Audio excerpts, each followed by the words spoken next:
सपने वो होते हैं जो सोने नहीं देते और अपने वो होते हैं जो रोने नहीं देते।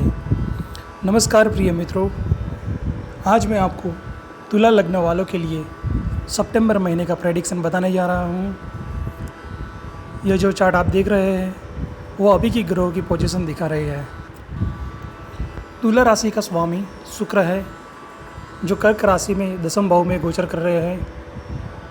गुरु और केतु तीसरे भाव में गोचर कर रहे हैं। इसके अलावा जो बदलाव आने वाले हैं वो ये है कि 2 तारीख को बुध अपनी उच्च राशि कन्या में चले जाएंगे। बाद में वो 22 तारीख को तुला राशि में चले जाएंगे। राहु और केतु इस महीने 23 सितंबर को अपनी राशि परिवर्तन कर रहे हैं, तो ये भी एक बहुत बड़ा परिवर्तन है। राहु वृषभ राशि में जाएंगे और केतु वृश्चिक राशि में जाएंगे।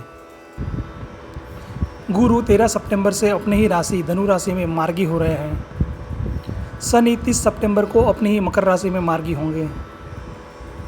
18 सितंबर से अधिक मास शुरू हो रहे हैं जिसमें कोई शुभ कार्य नहीं करना चाहिए। तो अब चलते हैं प्रेडिक्शन की ओर। यहाँ 7 नंबर लिखा है तो आपका तुला लग्न हो गया। अगर आपकी जन्म कुंडली में भी यहाँ 7 नंबर लिखा है तो यह प्रेडिक्शन आपके लिए है। वीडियो देखने में प्लीज़ कोई गलती ना करें, नहीं तो फिर प्रेडिक्शन मैच नहीं होगा। यह prediction Indian times and dates के ऊपर है, तो आप अपने देश के डेट्स और टाइम से प्रेडिक्शन को सेट करें। लग्न का स्वामी शुक्र दसम भाव में बैठे हैं, लेकिन लग्न के ऊपर और उसके स्वामी शुक्र के ऊपर मंगल और शनि की दृष्टि है, जिसके कारण आपको स्वास्थ्य का थोड़ा ध्यान रखना चाहिए। 19, 20 और 21 तारीख को चंद्र और शुक्र का परिवर्तन हो रहा है, तो ये दिन आपके लिए फ़ायदेमंद रहेंगे। जिन लोगों की जॉब चली गई है या कोई नई जॉब ढूंढ रहे हैं तो नई जॉब के लिए 14 सितंबर बेस्ट रहेगा। बुध और सूर्य एकादश भाव में बैठे हैं तो इनकम में बढ़ोतरी होगी। 2 तारीख को बुध 12वें भाव में चले जाएंगे, लेकिन यहाँ भी बुध अपनी उच्च राशि में होने से अच्छे फल ही देंगे। ये फॉरेन से आपको फ़ायदा दिलवा सकते हैं, कोई लंबी यात्रा भी हो सकती है। सूर्य 16 सितंबर के बाद 12वें घर में चले जाएंगे, तो अगर आपका गवर्नमेंट के साथ कोई काम है तो 16 तारीख से पहले ख़त्म कर दीजिए, नहीं तो 12वें घर में जाता हुआ सूर्य आपको प्रॉब्लम में डाल सकता है। सूर्य के 12वें घर में जाने से आपके पिता के साथ के रिलेशन में भी तनाव बढ़ सकता है, तो इस बात का ध्यान रखें। तीसरे भाव में गुरु का गोचर है और साथ में केतु भी बैठे हैं, तो गुरु चंडाल का दोष है जो 23 सितंबर को केतु के वृश्चिक राशि में चले जाने से गुरु अच्छे फल देंगे। जब 23 सितंबर को केतु वृश्चिक राशि में चले जाएंगे तब गुरु और भी अच्छे फल देंगे। तुला लग्न वालों के लिए शनि योग कारक ग्रह बनते हैं। शनि चौथे भाव में बैठकर ससयोग बनाते हैं। वैसे ससयोग के अच्छे फल उन लोगों को ही मिलते हैं जिनकी जन्म कुंडली में भी शनि अच्छी पोजीशन में बैठे हो। गोचर का इतना फायदा नहीं होता जितना जन्म कुंडली में ग्रहों की पोजीशन से मिलता है। शनि यहाँ से सप्तम भाव को और दसम भाव को भी देखते हैं, तो यह आपके कार्यस्थान पर आपको अधिक मेहनत कराएंगे और उसमें सुधार भी लाएंगे। पंचम भाव में शनि की राशि है तो आपके बच्चों को भी ये बहुत मेहनत करवाएंगे। याद रखिए शनि अगले 1.5 साल के लिए यहाँ पर है, तो आपको मेहनत तो करनी ही पड़ेगी। राहु 9वें भाव में बैठे हैं। वैसे तो यह बुध की राशि है और राहु धार्मिक बाबतों से दूरी ही रखते हैं, लेकिन मिथुन राशि में अच्छे ही फल देते हैं। राहु 23 सितंबर को वृषभ राशि में चले जाएंगे और अष्टम भाव में आ जाएंगे। वहाँ थोड़ा प्रॉब्लम दे सकते हैं। अगर आपकी जन्म कुंडली में राहु खराब हो, मतलब कि 6, 8 या 12 में हो, तो आपको हर अमावस्या को विष्णु सहस्त्र नाम के पाठ करने चाहिए। बहते पानी में नारियल को बहाने से भी राहु की बुरी इफेक्ट कम होगी। तो अब देखते हैं बैड डेज के बारे में। आप हो या मैं हूँ, महीने में 1-2 दिन ऐसे होते हैं जो हमें तनाव, तकलीफ और परेशानी देते हैं, निराशावादी बना देते हैं। और वह समय होता है जब मन और मस्तिष्क के लॉर्ड चंद्रमा नेगेटिव पोजीशन में आ जाए। चंद्रमा जब भी 6, 8 या 12 में आते हैं तो यह हमें तकलीफ़ देते हैं। इस समय में आप शुद्धता को बढ़ाने के लिए और अशुभता को कम करने के लिए 1 सितंबर से श्राद्ध पक्ष आपको पूर्वजों से आशीर्वाद दिलवा रहे हैं।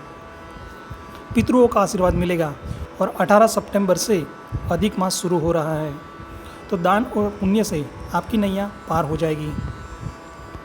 जिन लोगों का जन्म का चंद्र अच्छा नहीं है वह लोग 15 सितंबर और 28 सितंबर प्रदोष का व्रत कर सकते हैं। यह भगवान शिव का व्रत होता है। 7, 8 और 9 सितंबर, 25, 26 और 27 सितंबर आपके लिए बैड डेज रहेंगे, तो इस दिन आपको कोई भी गलत डिसीजन नहीं लेना चाहिए। फालतू की झंझट में ना पड़े तो अच्छा है। अपनी स्पीच को कंट्रोल करें, किसी की आत्मा को चोट पहुँचे ऐसा ना बोले। अब जानते हैं गजकेसरी योग के बारे में। जब गुरु और चंद्र की युति होती है या गुरु और चंद्र एक दूसरे के आमने सामने या 4 स्थान पर होते हैं, तब गजकेसरी योग बनता है। जैसे कि अभी गुरु यहाँ पर है, जब चंद्रमा यहाँ पर आएगा धनु राशि में, या फिर यहाँ पर आएगा मीन राशि में, या फिर यहाँ पर आएगा मिथुन राशि में, या फिर यहाँ पर आएगा कन्या राशि में, तो तब गुरु और चंद्र के कारण गजकेसरी योग बनेगा। गजकेसरी योग में गुरु और चंद्र की युति होती है, तो गुरु मतलब पैसा और चंद्रमा मतलब पानी। तो इस दिन के दौरान पैसे का फ्लो अच्छा होता है। अगर आप कोई बिजनेस करते हैं, किसी से कोई पेमेंट लेना है, तो आप इन दिनों के दौरान कलेक्शन करने जाए तो आपको फ़ायदा मिल सकता है। तो ये होता है गजकेसरी योग। आपके लिए इन 4 डेज़ में गजकेसरी योग बन रहा है। तो इन 4 दिनों में मिथुन राशि में 12 सितंबर को जो गजकेसरी योग बन रहा है और धनु राशि में 25 सितंबर को जो गजकेसरी योग बन रहा है, उस दिन आपको फ़ायदा हो सकता है।